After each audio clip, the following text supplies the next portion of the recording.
Well, good afternoon, good evening, and good morning from wherever you are. My name is Carol Ofafa. I am a research associate at the African School of Regulation. The African School of Regulation, currently located at the African Capacity Building Foundation offices in Accra, Ghana, hosts a monthly series of ASR Talks. The ASR Talk is a platform that convenes policymakers and academics to engage in discussions on pertinent issues concerning energy and climate regulation. Designed for a global audience, these talks facilitate knowledge exchange and collaboration to address the challenges of transitioning towards sustainable energy, combating climate change, as well as other regulatory matters within the energy sector, specifically in Africa. Each session focuses on a specific theme or topic relevant to the energy and climate regulation, and providing insights from experts in the field and a session for healthy debate around these matters. So today we are joined by Tuwilika Nailoke Shaimemanya, and we are going to discuss climate change with regards to critical infrastructure worldwide at the risk of temperature rising, extreme weather conditions, shifting ecosystems. This event will give Tuwilika an opportunity to explore how Namibia's experiences with adaptation financing can provide valuable lessons for other nations within the continent. So we'll discuss strategies to unlock climate finance, build resilient infrastructure, and foster international cooperation in creating sustainable and adaptive systems. So just a brief on Tuwilika. She'll get to introduce herself very well in a few minutes.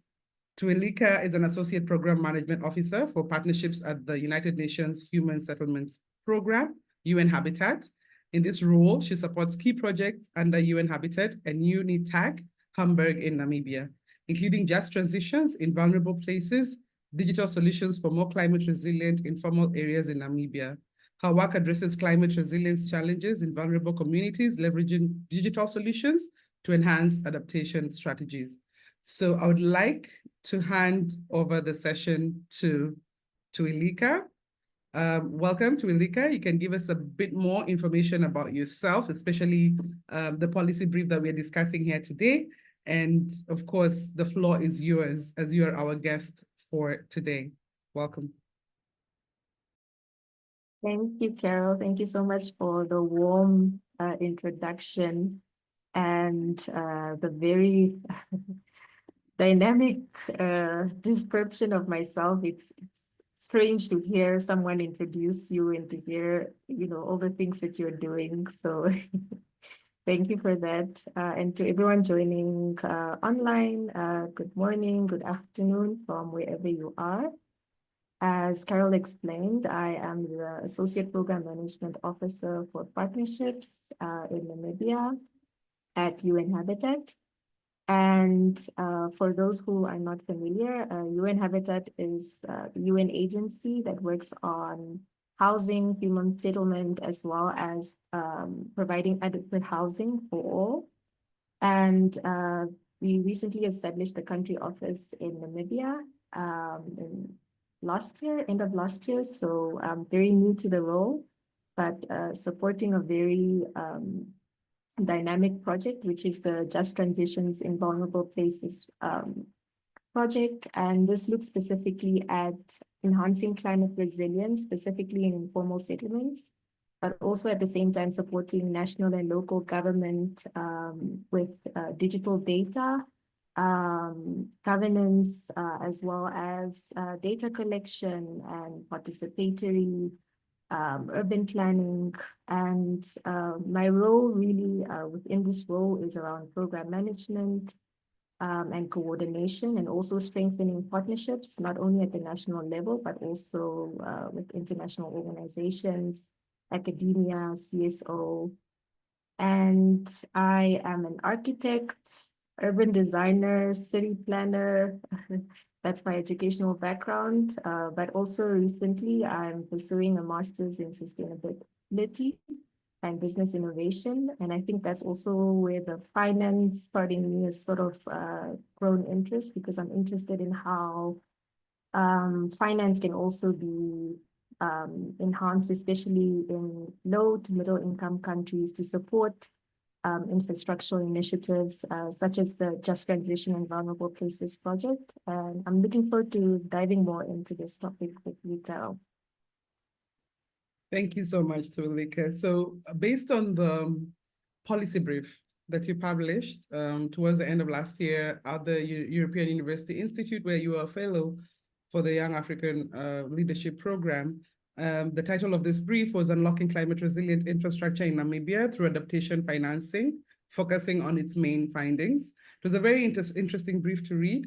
And what I think came out very strongly for me was the intersectionality between the different facets that you discussed, but more specifically for the interest of what the ASR does. And I think what most of our attendees here are looking to hear is the impact on the energy access for Namibia and the intersectionality between that and capacity or the leadership and governance, the capacity of leadership and governance in policymaking and regulation development to, of course, support the transition and also ensure that there's, of course, financing or attract more financing for adaptive purposes.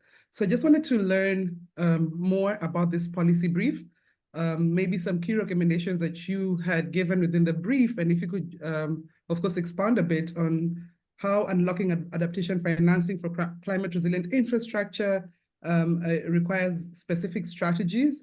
You can tailor your response based on the energy sector or, of course, your area of expertise that, of course, we have had that you're an architect, and that's amazing. So please, Tuwilika, just give us a bit more on the policy brief before we dive into the Q&A session. Yeah. Right. So the policy brief really looks at different dimensions, not only the energy sector. So it looks at the housing sector, it looks at green infrastructure, it looks at energy, as you mentioned. And I was really trying to understand also how much of finance goes to these different sectors, but looking at it from the angle of adaptation finance. So in my findings, I found that actually I was looking at it also from a continental aspect. So looking at how much is Africa generating or contributing to adaptation finance. And I found that about only 33% of financing within the African continent went towards adaptation financing between 2014 to 2018. And 66% of that went towards mitigation financing. But if you look at countries such as Namibia, where we experience quite episodic climate shocks, especially when it comes to flooding, drought, as well as urban heat, we actually require more funding, adaptation funding as opposed to mitigation funding.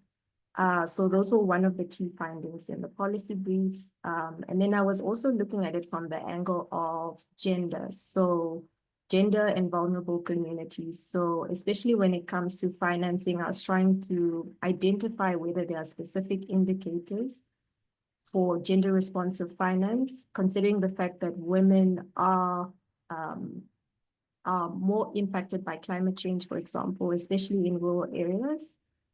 So I was trying to analyze whether that is also captured within policy frameworks, within financial frameworks, and within funding, different funding programs. And I was looking also at a regional level, not only in Namibia, but also trying to understand how countries, for example, in East Africa or in West Africa are generating funding to go towards adaptation funding. So in Ghana, for example, they have sovereign bonds, which they use for adaptation efforts, whereas in Rwanda, they have a national fund for the environment, which mobilizes public and private climate finance under the Ministry of Environment. So I think funding models like this, which are essentially based on public-private partnerships, are also very crucial. And can also be used sort of as a case study or even a lesson for, let's say, low income or upper middle income country. But in the case of Namibia, it's also a challenge because, as we know, that economic classifications also come with limited access, for example, to concessional finance, which is the case of Namibia. But we do have a national body which is sort of the mediator for international finance. So this is known as the Environmental Investment Fund. And they work also very closely with, for example, the Global Climate Fund in terms of mobilizing financing.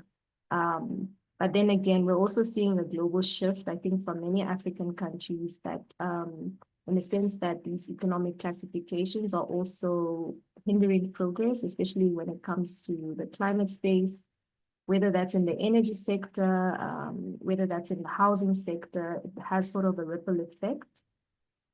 And I think even looking at energy, if you look at it from like in the rural areas, especially, we see that there are quite still high numbers of populations that still don't have access to electricity, even, for example. So the policy brief was really looking at mechanisms to strengthen partnership, but also strengthen coordination, not only at a national level, but also at a regional and international level. Yeah, thank you, Tuwilika. I think you mentioned some key aspects of, I think, what we're going to delve in. And I think that PPP on one side, I will definitely want to discuss that further with you, but I wanted to start with why there are challenges in accessing adaptation finance for low-income countries, and how can these challenges be overcome? I mean, complexity in accessing these funds leaves the vulnerable communities, like you said, gender-responsive funding and communities that require this support are not necessarily attracting the support that they need. So why do you think that is, and how do you think we can overcome that challenge? So I think one of the main challenges comes around partnerships. So at a national level, for example, it becomes very hard to drive some of these initiatives or even these programs when there isn't support from all sectors. So I think one of the challenges really is to also get private sector to come on board. And I think there's also like a general high risk perception from private investors, because they are uncertain also about long-term returns, for example. And if you're looking at it from like the perspective of like grassroots level initiatives where communities or infrastructure projects at more grassroots level, they don't necessarily generate, let's say, a high return on investment. Whereas, let's say, if it were in the energy sector, it would be, I think it would be easier to generate some of that funding because we get these high returns on investment. And then secondly, I think also limited financial instruments. So, for example, when it comes to blended finance, again, I think also even when it comes to diversifying your financing, whether that's looking at green bonds, for example, or even sovereign guarantees, where you can also have a mix of financing instruments. And then again, I think on the topic of economic classifications, this I would say is one of the major challenges in the case of Namibia, because even though we are classified as an upper middle income country, we still have very much high levels of poverty and inequality. Thank you very much. And I think it's interesting that you brought up, of course, in a broader way, how attracting private financing varies from sector to sector. And I think that even in the energy sector, there is still a very huge gap that needs to be closed in order to ensure, of course, access to the most vulnerable. And I think at the ASR, we are strong believers in the integrated framework for electrification, which as you say, is sort of diversifying the different generation mechanisms for energy and ensuring that there's remunerations for those who want to incorporate DERs into their grid, distributed energy sources into their grid, etc. And I think that we are also developing courses in that regard, and that for the electrification and the energy sector is in fact entirely to attract and to ensure that there are regulations that attract private investment in the energy sector. But that being said, within the other facets that your policy brief discusses, but also that you brought up during this discussion, are there any successful PPP models, so private public partnership models in Namibia or any other region that maybe you'd like to share with us today that could be replicated in low-income countries to attract this private investment? And of course, understanding that policy certainly will play a huge role in attracting private capital. So would there be any examples of any such projects that you would like to share with us today? Yes, yes. So I think I alluded to some of them in the beginning of our discussion. I mentioned earlier the Rwanda Green Fund, known as FONERWA, which is essentially the national fund um, for green energy and also for climate resilience. And it's managed by the Ministry of Environment. And it essentially seeks to mobilize public and private climate finance. Also in Egypt, you have National Fund, which also seeks to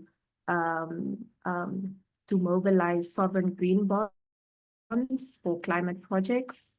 And in Ghana, also you have a similar national program also, which specifically looks at developing or using sovereign bonds for adaptation projects. So I think that these are very good examples, and all of these are examples from lower income countries which have been successful to date. And like you said, I think it all comes down to policy and policy regulations. So also how to get different or cross-sectoral collaboration amongst national government is very important because especially in most African countries, we have different, obviously, national governments which have different mandates. But as we know, a lot of these issues are cross-cutting. So I think cohesion in that sense is key.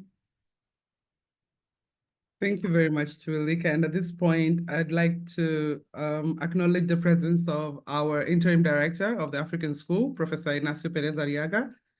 Prof, if you're here with us, I think this is the point where I'd like for you to chime in really to also contribute to the discussion.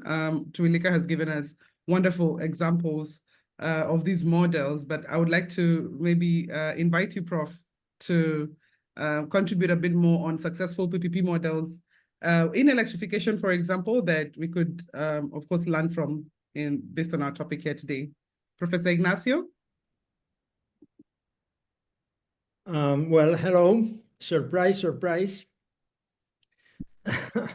I wasn't expecting that. Well, you have mentioned this integrated framework for electrification that we are advocating from the school. And that is very much related to the process of electrification, not only to provide universal access, but also to improve what is in the last mile, in what has to do with reaching to all the end customers, could be industrial, could be commercial, could be mostly households that need to have electricity. And well, there is this concern about providing electricity to many people so that we will need more contribution from the energy sector to that. We know that I think that this is a false or a myth that the contribution to climate change of electrification, for instance, and because I mean the contribution of Africa is very, very small compared to other parts of the world. And even if Africa could use the resources, fossil resources that they have at the moment, I'm talking about natural gas, for instance, that would increase from 3% to 3.5% or something like that, the contribution of Africa to the global. So this is more on the topic of mitigation, but also it is very much related to how that electricity will be provided.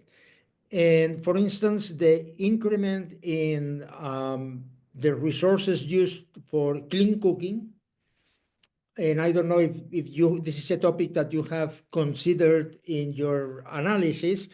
We have in the world 2.5 billion people that are using inadequate stuff, not modern fuels in clean cooking.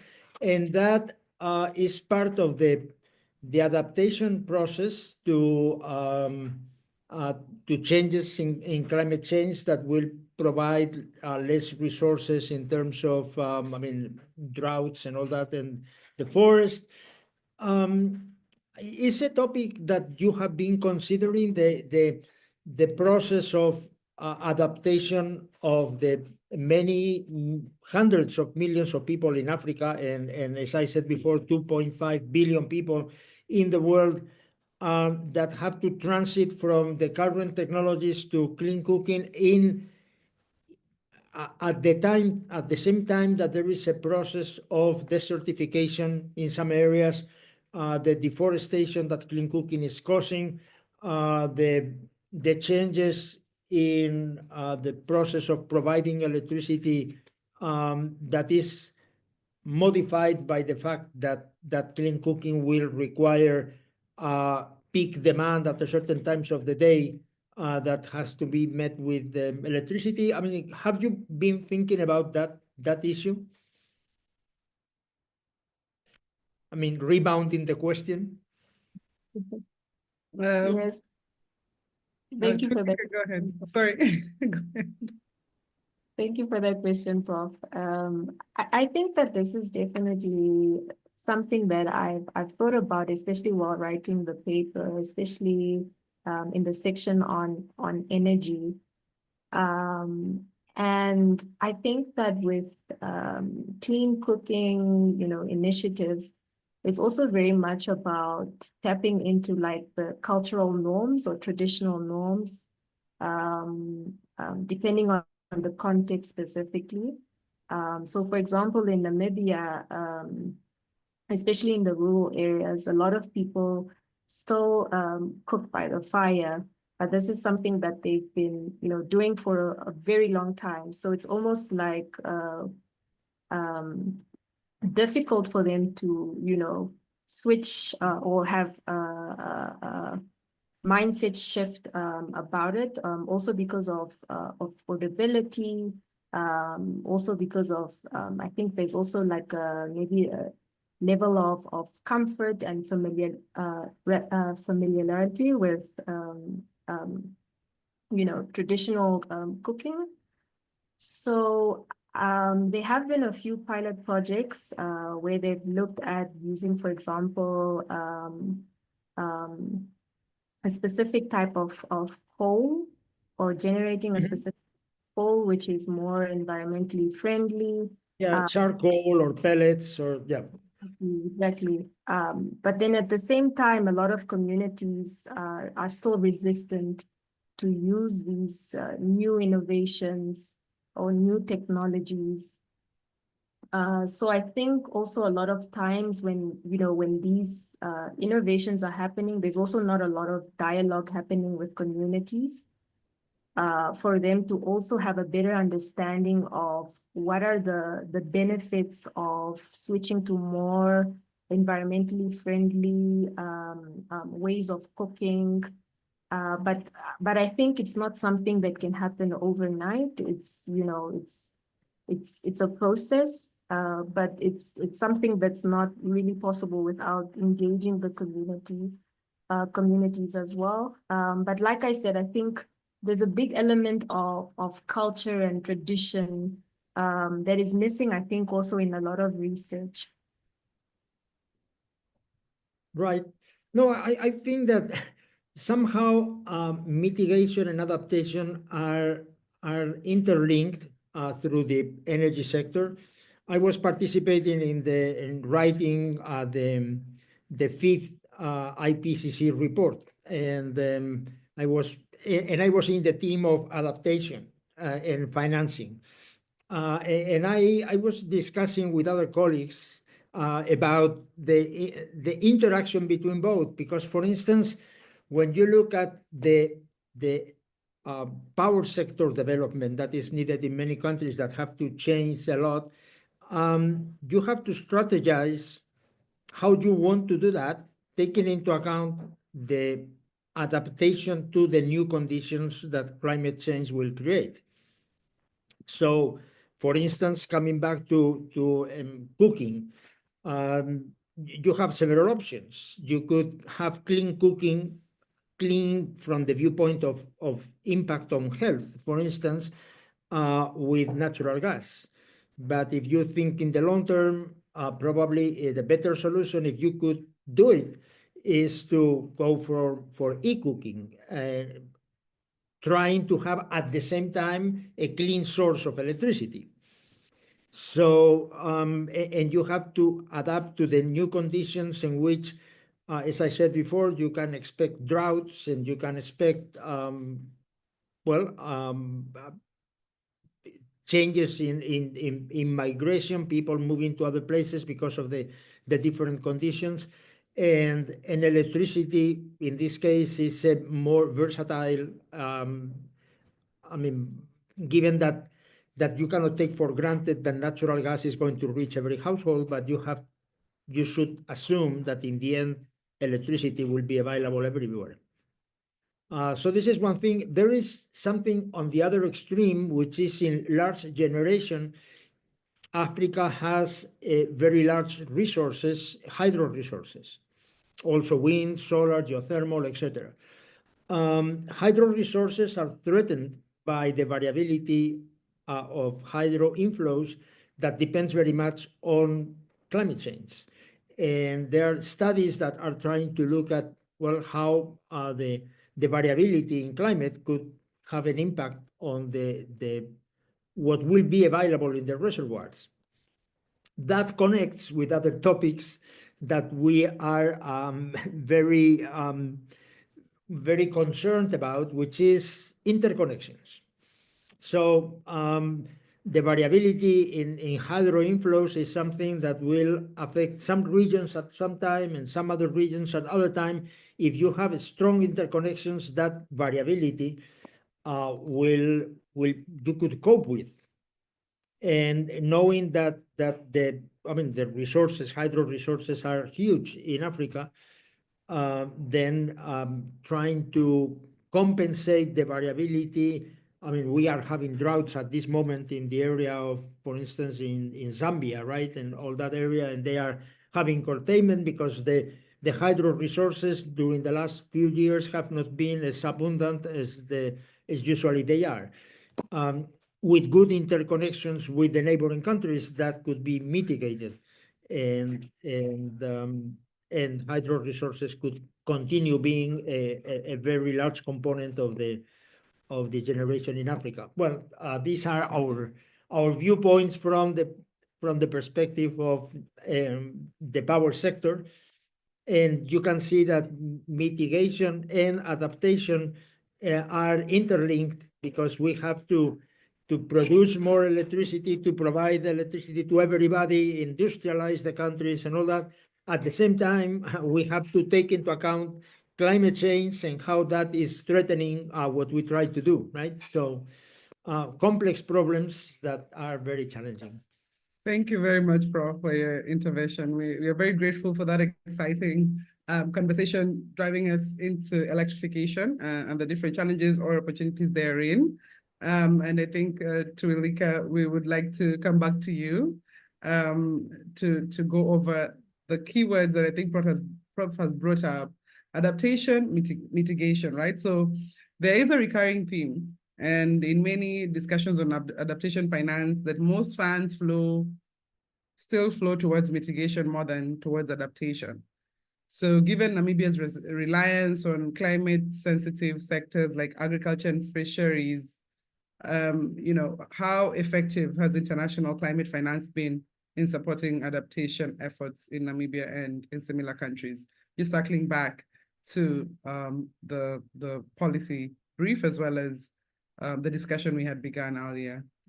Thank you so much, Prof. Inacio. Tuwilika, over to you. Thank you, Carol. Thank you, Prof, as well for that intervention. I think to answer your question, Carol, if I look at how much financing as a whole Namibia needs by 2030, so this is estimated to be about 5.3 billion, specifically for adaptation financing. And I think that we are in a good position. So I mentioned earlier that the Environmental Investment Fund of Namibia is the national body which also works with national government, but also with international organizations such as the Green Climate Fund to mobilize resources for climate resilient projects, especially in drought-stricken rural areas. And I think that this discussion or debate around mitigation, adaptation, has been ongoing for a very long time. And I think that, it's really about leveling the playing field, not only in Namibia, but also in other countries, whether in Africa or even beyond. I think we're seeing more and more that countries are calling for increased adaptation funding, especially in drought-stricken areas. Namibia, for example, is currently having the worst drought that it's ever had in history. We have had some recent rains here and there, but then again, we also saw that when it does rain, we're also seeing that we have flooding issues because we don't have sufficient infrastructure or sewerage or resilient infrastructure. So I think that adaptation really is where the focus needs to go to, where the funding needs to go to. I also think that it's important to have a long-term focus when it comes to resilience planning, because a lot of time also when funding comes in, it might be, let's say, emergency funding, which is more short-term. So it has more of a short-term focus. So I think really developing like a national framework or even an action plan where we can develop more long-term systems is important. Thank you, Tuwilika. I think I just used the last bit of your response to invite our participants to send their questions to you in the Q&A. I think we will be able to delve into those questions right after this discussion. I think we have 20 more minutes to go, so we do have time for one more question. And I think this would go back to reform and specifically policy reform, so aligned to the responses you've just given and what Namibia is going through. Sorry about that. And what Namibia is going through right now with increased challenges based on changes in weather patterns and, of course, drought. What is one policy that if you could propose, one key policy reform to accelerate adaptation financing in Namibia and beyond, what would it be? It's hard to narrow it down to one. It's really hard to narrow it down to one, but I think looking at it more from, let's say, an urban planning perspective, I would say focusing more on nature-based solutions. And I think that we are seeing more of a shift also globally, but also regionally at how different cities are looking at at tackling climate change. And to expand on this also, I think that there needs to be also indicators that are equity focused. So focus specifically on women, focused on youth and vulnerable communities, to actually accelerate adaptation financing to go to where it's mostly needed. Yeah, I agree 100%. I think target-based financing, but also I think something that we've discussed today and something that you brought up earlier would be maybe something we're looking at is, of course, private investment, right? Attracting dedicated funds will, of course, offer stability to scale adaptation projects. So some countries have experimented with this, and I think this is a solution where you can look at climate resilience bonds or something like that that could be viable for Namibia to explore or for other developing countries to explore. But it would be interesting to know your thoughts on that. But as you think on that, we have Joan Carlos, if I pronounced it correctly. I don't know, Joan, if you have ability to unmute yourself and maybe ask your question. We are in fact getting into the session where Tuwilika will be open to receiving your questions. So Joanne, please go ahead.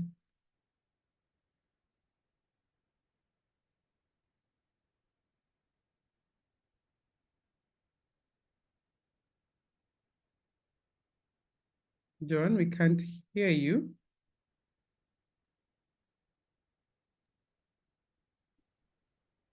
All right. I think we're having a bit of a problem with John's microphone. So John, please, you could leave your comment or question in the Q&A channel, and we will be able to get to it as we continue the discussion.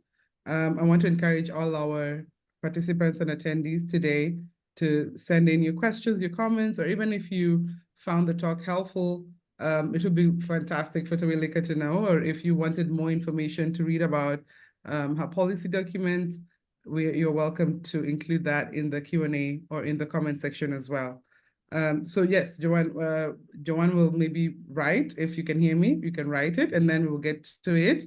But for now, I will circle back on the conversation about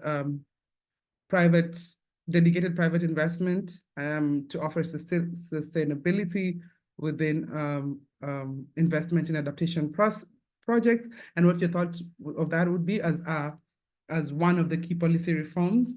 I know we've dealt quite a lot on private investment today, but maybe just one final thought on that as well would be great, and we can move to the Q&A.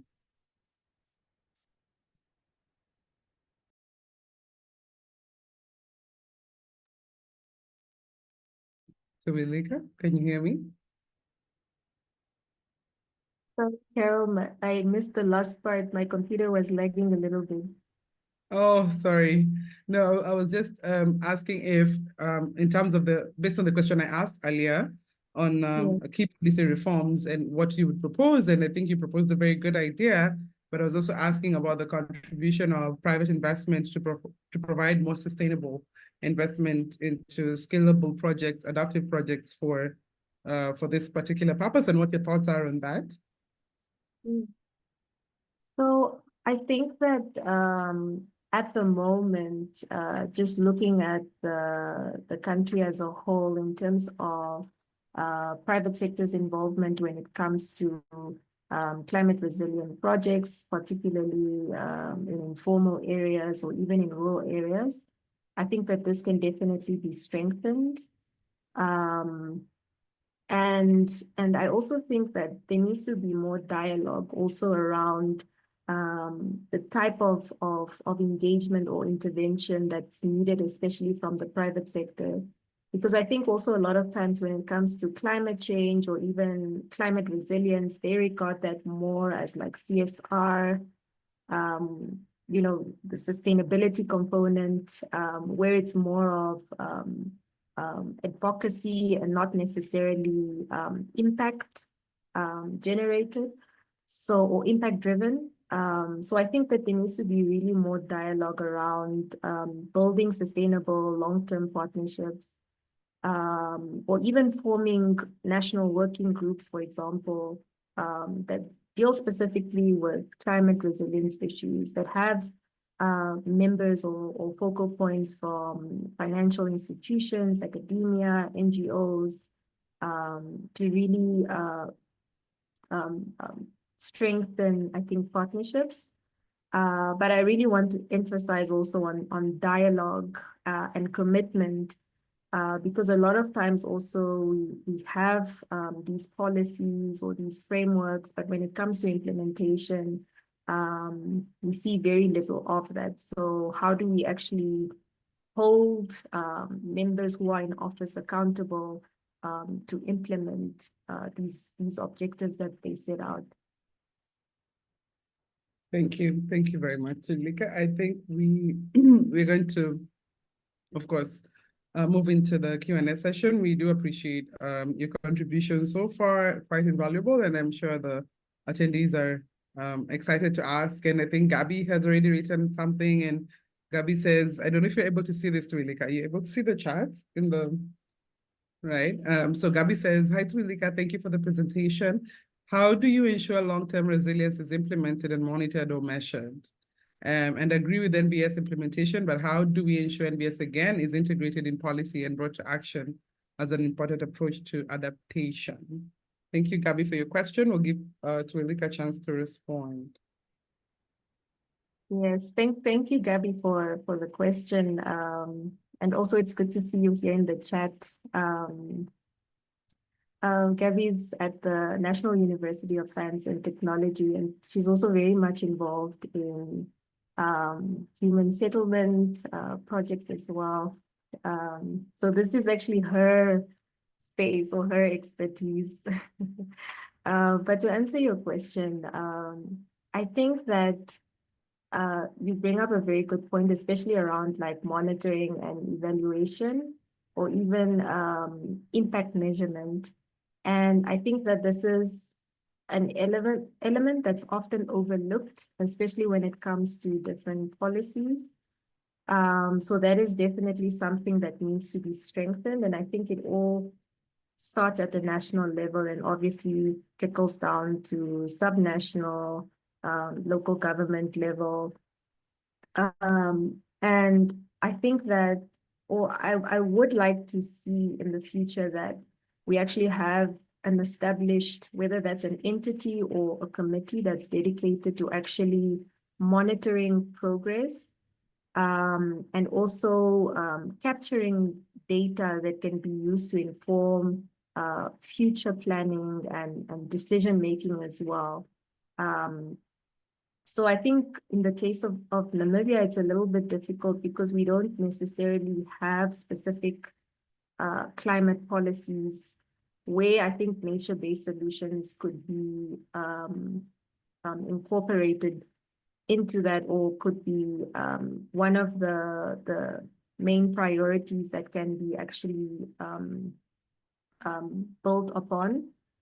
So I think we need, I don't really want to say we need more policies, because we have a lot of policies, but it's about how can we start to implement what we already have and start to incorporate more of these ideas, and also have more of these dialogues where we can bring these issues to the forefront. Thank you so much. I think we have another question from Maguk Mayom. I hope I'm pronouncing it correctly.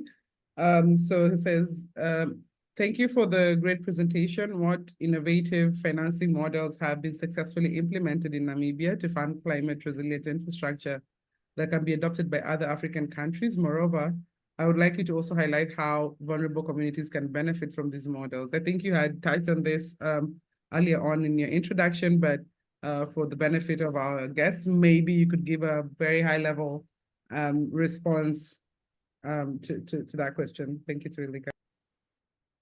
Yes, thank you for the question, Maguk. I mentioned earlier that in Namibia, we have the Environmental Investment Fund, which works at the national level to mobilize funding for climate resilience projects. I also touched on a few examples from Rwanda as well as Egypt, which focus specifically on using sovereign bonds to generate or mobilize public and private funding. And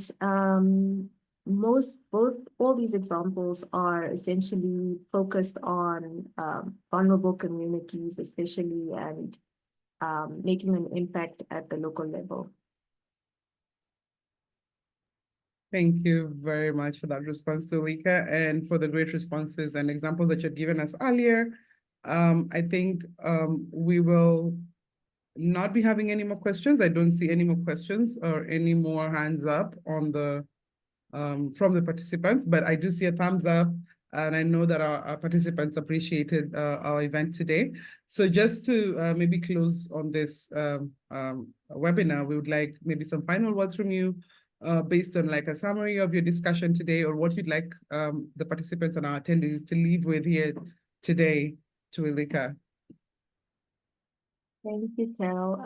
I think to close off, I just want to emphasize really that the policy brief that I wrote really was about how finance can also trickle down at the grassroots level to vulnerable communities, especially women, and also addressing some of the national challenges such as high unemployment, as well as gaps in data, which we actually didn't speak too much about today.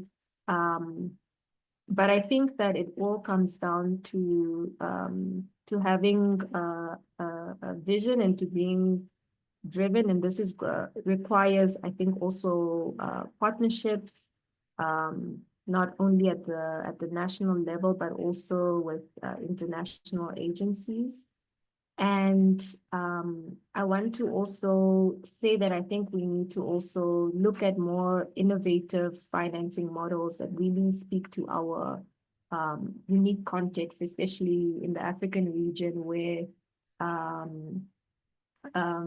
we have a diverse tapestry of natural resources and of new innovations, new technologies.